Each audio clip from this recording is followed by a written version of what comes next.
What do you actually need to live happy and be comfortable? I need to go from point A to point B, so maybe I need a car, but I don't need a Lambo. I need somewhere to live, but I don't need a mansion. I need clothes so that I'm not naked all the time, but I don't need to shop every week and have stuff spilling out of my closet. So the question is, how much is enough? And how do we get there? Well, to start, we kind of have to ask a couple questions. What makes us happy? Do you know what you can do in your life that is actually fulfilling and brings you joy? Like, not the sugar high of buying new stuff or doing something that's exciting for a few minutes, but like kind of that deep satisfaction. A lot of us growing up have dreams of doing different things that eventually we give up on. Have you always wanted to write maybe like an epic book, but now you're stuck doing a writing job, but it's kind of soul-sucking work. You don't enjoy doing it. It's not fulfilling at all. You feel like you're just spinning your wheels, but it pays the bills. Maybe you have a dream of starting a business, but because you have to work so much, when you get home, you're just dog tired, you don't have the energy, and you just plop down on your couch and watch TV for a few hours to kind of recharge before you have to go back to work tomorrow, so you can never actually get started. Take some time and think about, what is that thing that you have always wanted to do, but you kind of gave up on because you got caught in this cycle of chasing the American dream.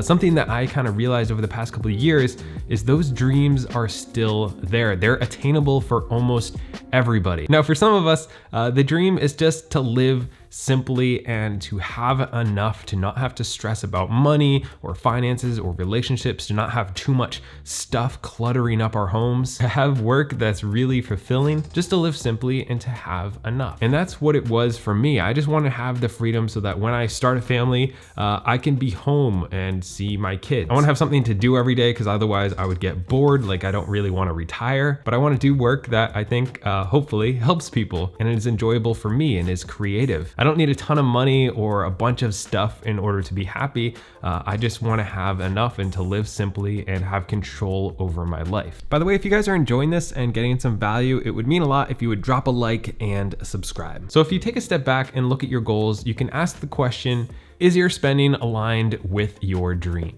So let's say that your dream is to become a writer. Side note, I'm writing a fiction book right now because it seems like a fun thing to do. So it's just fun, I don't know. That's what would excite you. That's what would fulfill you. It's what you would like to do. Is your life actually in aligned with trying to become a writer? If that's what you really want, then do you need to have a big house, or could you get a smaller house? Could you move maybe closer to work and ditch your car or have an older car? Should you stop buying new clothes and keeping up with everybody else? Buying a new iPhone, having a bunch of subscriptions? Like, is your life actually aligned with living the lifestyle that you want to live, or are you just caught up in this cycle? Our money is something that we work really hard for. We trade our lives for money. It literally represents hours of our life. So if we want to take control over our lives, we really have to take control over where this money is going. So while these are kind of drastic steps, they are really important if you want to live this kind of lifestyle. That's kind of why I became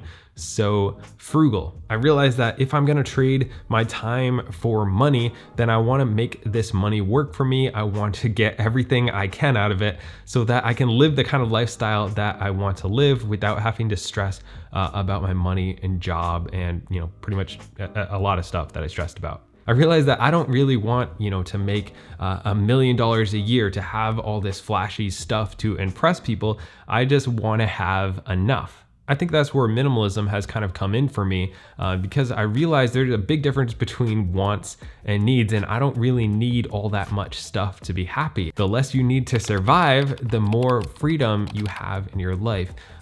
And for me, if you can get that level of enoughness, which is going to be different for everybody, down really low, it can simplify your life so much. The only problem is, if you're comparing yourself to everyone else, you will never have enough. The cool thing is, if you can learn to be happy with not much money, living very simply, then it will be very easy to have enough. It seems like a lot of times the more we have, the more we buy, the more we spend, the less happy we are, the emptier we feel, and the things we own start to own us. We start this wheel of consumerism rolling, and where does it stop? There's always gonna be somebody who has a newer house, a newer car, better clothes, more expensive socks, the newest phone, the latest trend, When are we gonna say enough?